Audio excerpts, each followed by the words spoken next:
As the year comes to a close, it's that familiar season when we start making promises to ourselves. Like in 2026, I'll eat healthier, I'll stop doom scrolling. Maybe your list includes goals that are very personal to you, more ambitious, hopeful, and often repeated each year. We call these resolutions. And when they are made around the start of the calendar year, they earn a special title of the New Year's resolutions. Chances are we've all made a few and let them slide into oblivion within a week or two.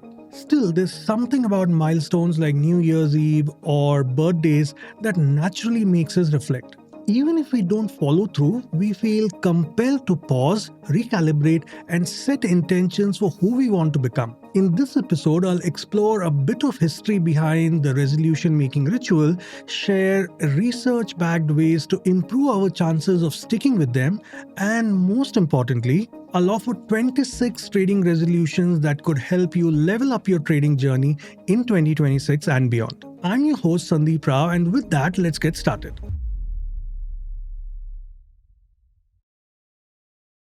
Like I always do, let's start with the origin story. If you trace the tradition back in time, the practice of making New Year's resolutions dates back to nearly 4,000 years. In ancient Babylon, in what is now modern-day Iraq, there's evidence that kings made public vows known as negative confessions, pledging to act justly and remain accountable to their people.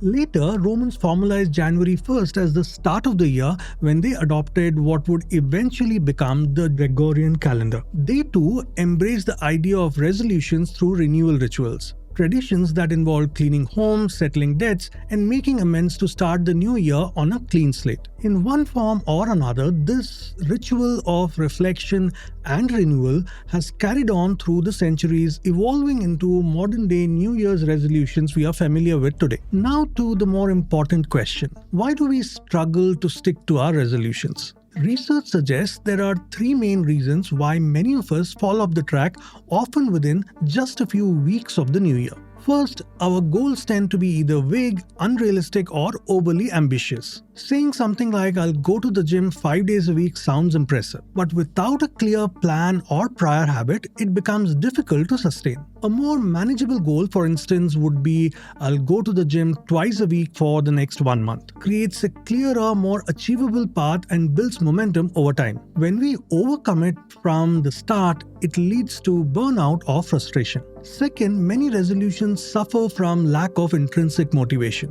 Deep down, if the goal doesn't matter to you personally, if you're setting it just because it's what everyone else is doing, it's hard to stay committed. Resolutions that align with your own values, interests, or a sense of purpose are far more likely to succeed than those based on external pressure or social comparison. Lastly, the all or nothing mindset often derails progress. If you miss a workout or break your diet once, it's easy to fall into guilt and assume the entire resolution has failed. But one misstep doesn't erase the progress you've made. In fact, people who succeed with resolutions often anticipate slip-ups and bounce back without giving up altogether. Understanding these psychological traps and planning for them can significantly increase your chances of following through on the commitments you made to yourself.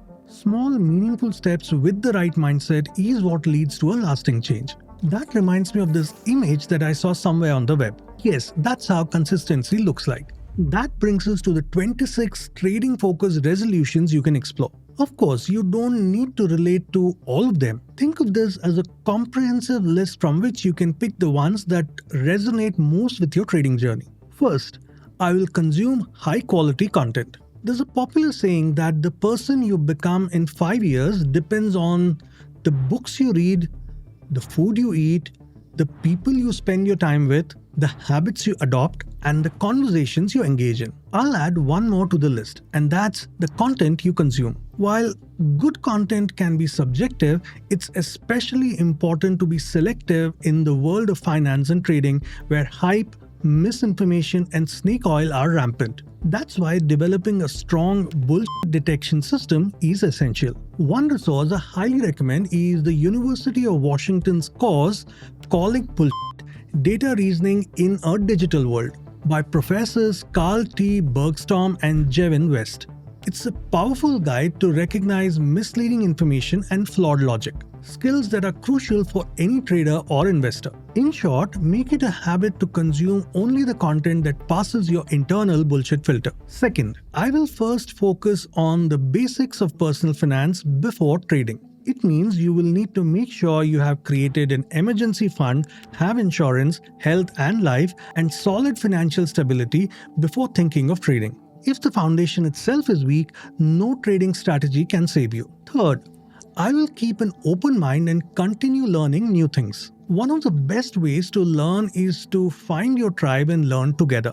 Being a lone wolf seldom helps. There will always be people at different levels of understanding, and being with the right set of people helps you progress faster. Success also demands a high degree of discernment. Beyond simply avoiding bad actors, one must be wary of intellectual echo chambers as well. These environments foster a cult-like adherence to a fixed set of beliefs where dissent is discouraged and new ideas are viewed as threats rather than opportunities. Fourth, I will attempt to understand finance as an industry and the larger ecosystem and not just trading. Understanding the space, the playground, and the products is key to getting better at trading. On financial products in India, I've done a video that you may want to watch. Fifth, I will think long-term and not trade like a degenerate gambler. And that means you will not bet everything on one trade in the hope of it changing your life. Trading is about consistency over the long term, not miracles or windfalls. I will not predict, instead I'll react. You see, markets don't reward opinions, they reward execution. Your job is not to forecast the future but to respond to what the market is actually doing and find systems and rules that will help you react better. Seventh, I will learn to backtest and will backtest often. Trade ideas can be borrowed, but conviction, no, that can't be. Until you backtest an idea yourself, you won't have the confidence to trade it, especially at size. Do check out the videos on what is backtesting and how to backtest. The episodes on it, that's a good starting point. 8. I will log every trade, plus I will regularly review my worst trades, not just my best ones. I really think there's more learning in pain than pleasure, if I'm honest enough to look at it. Without a trade log, I have no real visibility into my trading journey, good or bad. With today's LLMs, a simple log can generate deep insights, but it requires you to maintain a log. This applies both to discretionary and systematic traders. Systematic traders can even automate logs and review summaries weekly, which is what I do. Someone once asked me why I trust my system so much, and then they went about answering it themselves, maybe because you keep revisiting your trade logs. I think they were right. 9th, I will take complete ownership of all my trading outcomes, including losses. Ownership of outcomes is a prerequisite to progress. If you blame the markets or your broker for your losses, you remain stagnant. Many traders fail because they feel like victims of circumstance rather than architects of their own future. 10th, I will not hide my trading performance from my family or close friends. You see, trading is a lonely profession. The people closest to you should know how you're doing. Trading also affects mental, emotional, and eventually physical health. Being transparent with those who matter, especially dependents like children, parents, or spouse, helps us reduce unnecessary pressures. 11th, I will keep my position size in check. Recency bias can be dangerous. Increasing size after a winning streak or reducing size during losses can both hurt performance. Instead, position sizing should be based on total capital, not emotions. For example, if you trade one lot for every 5 lakh of capital, you should not add another lot until your capital reaches 10 lakhs, whether through profits or additional capital. 12th, I will always ask myself, if it was so easy, why are they not doing it? I will question myself and my ideas first. Now there are two contexts to this. One is, if making money through trading was so easy, why would so many people with so much wealth not just trade and make money? Why would one need to struggle to run a business? The second perspective, which is more about trading and investing, is yes, there are indeed things which are easy or difficult based on size. So there could be certain niche strategies which are easy for retail traders due to smaller sizes. 13th, I will be clear about why I am trading. You could be trading with different purposes in your mind. But be sure, are you trading to learn, to have fun, or to generate returns on your capital? Each goal needs a different approach and mindset. Also, it's important to accept that trading cannot be the source of wealth creation when done at an individual level. 14th, I will not take popular quotes on their face value.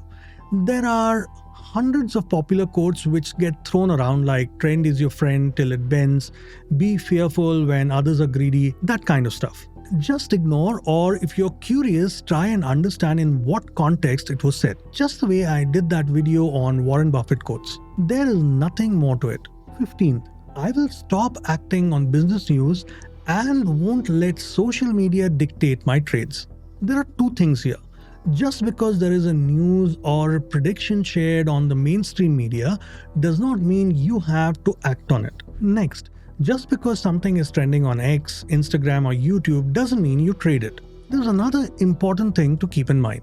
Social media often becomes a stage where people showcase a carefully curated life. Luxury cars, exotic holidays and flashy success stories. Many times this isn't just sharing, it's marketing.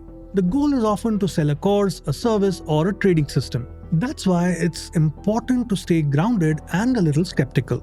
Don't get carried away by the shine. Look beyond what's being shown and always ask yourself what the real intent behind the content might be. 16th, I will respect risk before I respect returns. You see, returns are indeed seductive. Risk, on the other hand, is boring.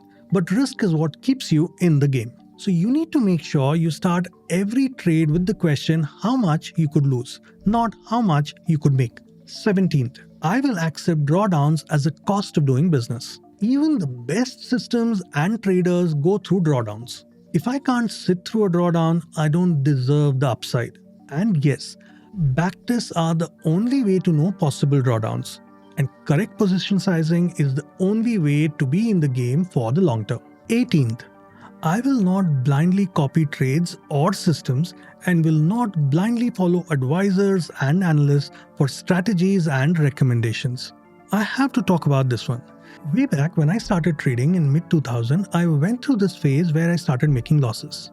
At that point, I thought, why not follow this XYZ trading advisor and take their trades instead of making losses myself? And guess what? Following their trades made it even worse. I made even more losses. I hopped on from one advisor to another, and most of them, 90% of them, are as bad as me. Back then, there were no SEBI registered analysts, and there were many advisors who would give stock recommendations through email for a subscription fee. That subscription fee was paid through bank transfers. Crazy days. While we have come a long way, I noticed that our psychology has not changed.